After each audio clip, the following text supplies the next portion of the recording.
Segunda-feira, mais uma semana que começa. Uma boa semana a todos vocês. Eu já começo com esses meus votos. Também já deixa o seu like, muito importante. 250 likes em menos de uma hora é sempre a meta do canal. E antes de entrar no assunto do vídeo, eu gostaria de fazer um agradecimento a todos vocês, porque ontem nós tivemos uma live fazendo a cobertura e a apuração de votos. Uma live longa de 6 horas, porque o TSE teve problemas, demorou para soltar os resultados.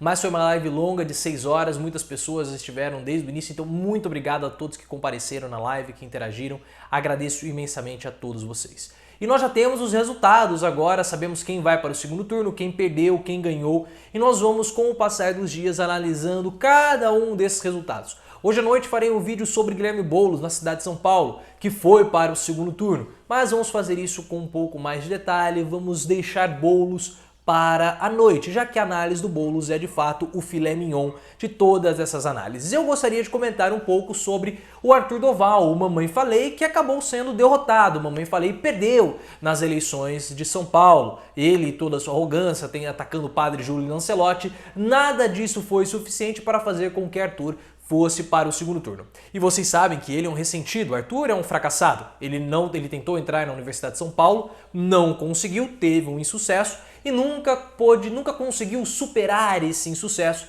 de ter sido reprovado na Universidade de São Paulo. Por conta dessa reprovação, ele começou a atacar a universidade. Então nós temos que ficar atentos, porque ele foi rejeitado no processo democrático, da democracia representativa, no processo eleitoral. Nós temos que ver se Arthur vai ressentir também com o processo democrático e com a democracia, e talvez ele comece a pedir ditadura, monarquia, coisas assim do tipo, porque vocês sabem que ele é um fracassado, ele é um ressentido.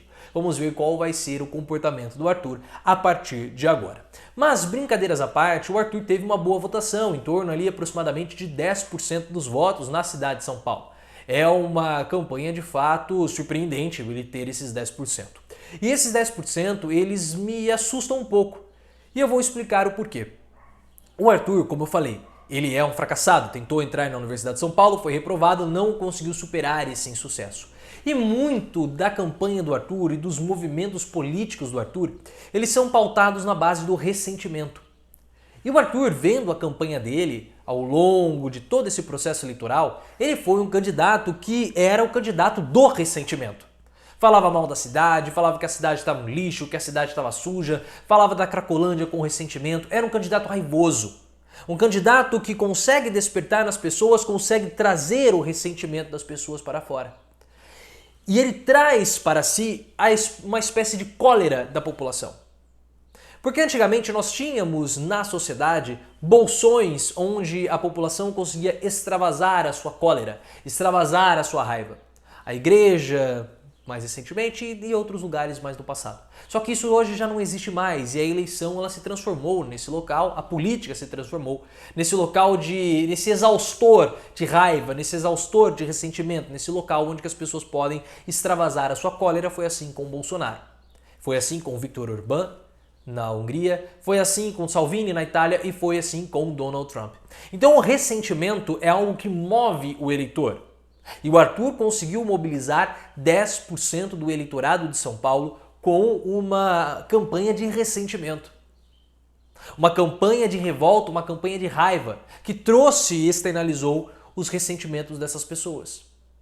Então esse tipo de campanha, esse tipo de abordagem política, ela não está morta para 2022. Não está morta. Porque o Arthur mostrou na campanha eleitoral dele para a cidade de São Paulo que 10% da população paulistana é movida eleitoralmente para o ressentimento. Porque se você pega as propostas do Arthur e a forma que ele transmite as propostas, porque nós sabemos que não é muito nas eleições municipais, eleições não é muito uma questão de proposta, é uma questão de ideologia, simpatia com o candidato, a forma como ele expõe. A forma como o Arthur expunha as suas propostas era uma forma baseada no ressentimento. E ele conseguiu ter 10% da população ao lado dele, uma população movida pelo ressentimento. E é isso que precisa ser analisado nessa candidatura do Arthur. Uma candidatura que foi derrotada, claro, nós vamos fazer picardia dele, obviamente, porque ele merece esse tipo de picardia. A gente fala toda vez aqui nos vídeos do canal que ele foi reprovado na Universidade de São Paulo porque ele odeia isso. A gente sabe que ele fica sentido quando fala, ele fica bravo, então por isso que nós sempre falamos que ele foi reprovado na Universidade de São Paulo, não passou no vestibular, porque ele fica revoltado. Mas é interessante ver essa votação do Arthur. Uma votação que não foi uma votação pequena. 10% dos votos, 10% de eleitores movidos muito pelo ressentimento. Porque é isso que ele tem a trazer para a população. O puro ressentimento. Se você quer entender um pouco mais sobre esse assunto, procure o livro Os Engenheiros do Caos, do Giuliano De Empoli. Veja esse livro, tem na Amazon Books. Compre esse livro que você vai entender um pouco melhor esse mecanismo eleitoral que fez com que Bolsonaro, Donald Trump, Orbán, Salvini e o próprio Arthur Doval tivessem as suas pontuações, as suas vitórias, no caso, ou votações quando nós estamos falando do Arthur. Mas esse é um movimento que precisa ser observado e ele vai continuar presente para 2022. Se você gostou, se inscreva, ative as notificações. Me sigam também no Twitter, @profileoficial.